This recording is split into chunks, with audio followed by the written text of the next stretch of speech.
Savoie News se mobilise avec les différents acteurs de la Savoie et de la Haute-Savoie. Nous allons retrouver tout de suite Jean-Luc Bock, qui est le maire de La Plagne, mais aussi le président de France Montagne. Jean-Luc Bock, on parle beaucoup de ces touristes qui partent urgemment de la Savoie. Qu'en est-il à cette heure? Bonjour Laurent. Aujourd'hui, nous avons toujours des vacanciers qui continuent à partir, qui continuent à quitter les stations.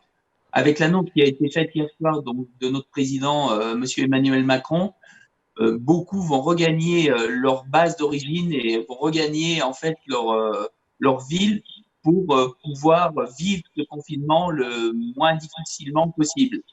Alors, au cœur de La Plagne, comment ça se passe au niveau de l'atmosphère, au niveau des réactions du public? Forcément, il y a une tristesse puisqu'on avait une neige exceptionnelle, il fait un temps magnifique et on a du mal que ce virus, cette saloperie de virus, on va pas pouvoir l'appeler autrement, ne se voit pas, ne se détecte pas. Et donc les gens, tant qu'ils n'ont pas vu un cas concret, tant qu'ils n'ont pas été touchés, ils ne se rendent pas compte de la difficulté dans laquelle on va tous être. Et les gens partent les uns après les autres. Certains saisonniers sont encore en place, restent encore sur place, mais tout le monde commence quand même à se rendre compte qu'il se passe quelque chose et qu'il va falloir malheureusement quitter la montagne.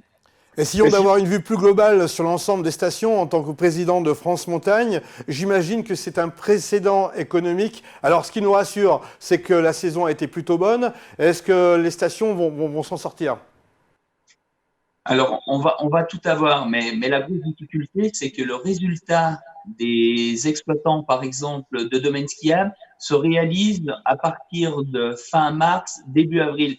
Donc là-dessus, on espère qu'ils auront pu limiter la casse au niveau des frais de fonctionnement et que les stations ne seront pas trop impactées. Malheureusement, on a beaucoup de petits commerçants, de petits commerces, de restaurants qui, eux, vont subir une véritable claque financière, une véritable difficulté financière, mais on est bien d'accord, avant toute chose, c'est quand même la santé qui est prioritaire.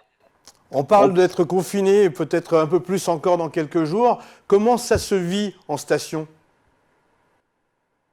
Forcément, ça se vit pas très bien et en tout cas, pour certains, ça commence à être compliqué d'essayer de se voir et de se projeter dans des petits appartements puisque la plupart du temps, les appartements ne sont pas de grande taille. Et donc, on a quand même beaucoup de personnes qui se rendent compte, qui ont voulu volontairement quitter les grandes villes pour venir à la montagne, pour être tranquille, pour vivre ce confinement à la montagne. Mais il va falloir s'organiser parce qu'on manquera malheureusement de tout, en tout cas en ce qui concerne les denrées alimentaires de première nécessité. On est loin de tout à partir du moment où la station a fermé. Vous êtes, je dirais, le premier magistrat de votre commune. Vous avez des responsabilités au niveau des citoyens, mais aussi au niveau de vos équipes communales. Quelles sont l'organisation que vous avez mis en place finalement ? Alors, on a mis en place une grosse organisation, et ce, depuis hier, début d'après-midi, puisqu'on a prévenu l'intégralité du personnel dans une grande réunion tous ensemble, avec bien entendu le confinement entre les uns et les autres pour ne pas propager un risque éventuel de mal-être déjà dans un premier temps et en tout cas de ne pas propager la maladie si quelques-uns l'avaient.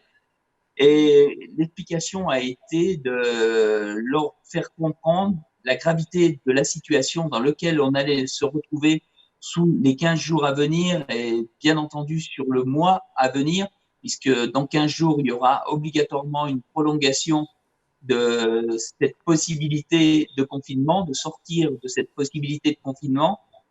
Et on a mis en avant tous les services de première nécessité, tous les fonctionnements, tous les chefs de service. On va avoir des choses terribles à vivre peut-être dans les quelques jours qui viennent et en tout cas dans le mois qui vient. Donc il faut que toutes les personnes soient mobilisées et soient prêtes à aller dans le sens de la difficulté que l'on va voir arriver. Jean-Luc Bock, je vous remercie pour cette intervention. Savoie News se mobilise avec les différents référents du département et aussi avec vous, puisqu'on vous proposera rapidement de nous envoyer vos vidéos et de se tenir ensemble informés. Bon courage, soyez prudents.